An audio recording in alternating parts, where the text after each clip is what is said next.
పాక్సోలో bail వచ్చింది అంటున్నారు. So బేసిక్‌గా వీళ్ళు హైకోర్ట్‌కి ఇచ్చిన ఆర్గ్యుమెంట్స్ ఏంటంటే ఇన్వెస్టిగేషన్ అనేది కంప్లీట్ అయింది. ఇంకా చార్జ్ షీట్ ఒకటే ఫైల్ చేయలేదు. ఆల్మోస్ట్ 25 విట్నెస్‌ని ఎగ్జామిన్ చేశారు. ఎఫ్ఎస్ఎల్ రిపోర్ట్ కూడా హైకోర్ట్‌కి సబ్మిట్ చేశారు. గవర్నమెంట్ నుంచి ఆర్గ్యుమెంట్ ఏంటంటే కామన్ ఫ్రెండ్స్ ఎవరైతే ఉన్నారో వాళ్ళని ఇంకా ఎగ్జామిన్ చేయలేదు కాబట్టి ఇన్‌ఫ్లుయెన్స్ చేయొచ్చు వాళ్ళని. So bail deny చేయమంది.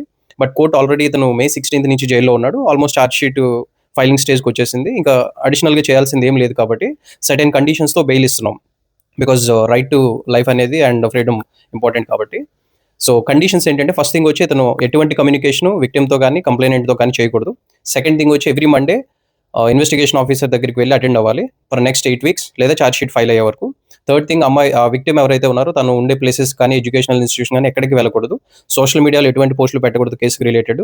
And interviews కానీ ప్రెస్ బ్రీఫింగ్ కానీ ఇలాంటివి ఏవి కూడా ఇవ్వడానికి లేదు. వీటన్నిటితో పాటు పాస్‌పోర్ట్ కూడా సరెండర్ చేయమన్నారు. ఆల్రైట్. అండ్ అతను రీసెంట్‌గా బెయిల్ మీద వెళ్ళినప్పుడు కూడా అతని కాంటాక్ట్ ఇదంతా చూసి ఫైనల్‌గా ఇవ్వడం అయింది. ఇప్పుడు అందరికి వచ్చే క్వెషన్ ఏంటంటే పాక్సో కేసులో బెయిల్ వస్తదా అంటే వన్స్ ఇన్వెస్టిగేషన్ కంప్లీట్ అయ్యి చార్జ్ షీట్ అయిపోతే జనరల్‌గా బెయిల్ ఇస్తారు ట్రయల్‌కి ముందు. కన్విక్షన్ వచ్చిన తర్వాత అది different aspect. Comment your opinion. Follow me for more.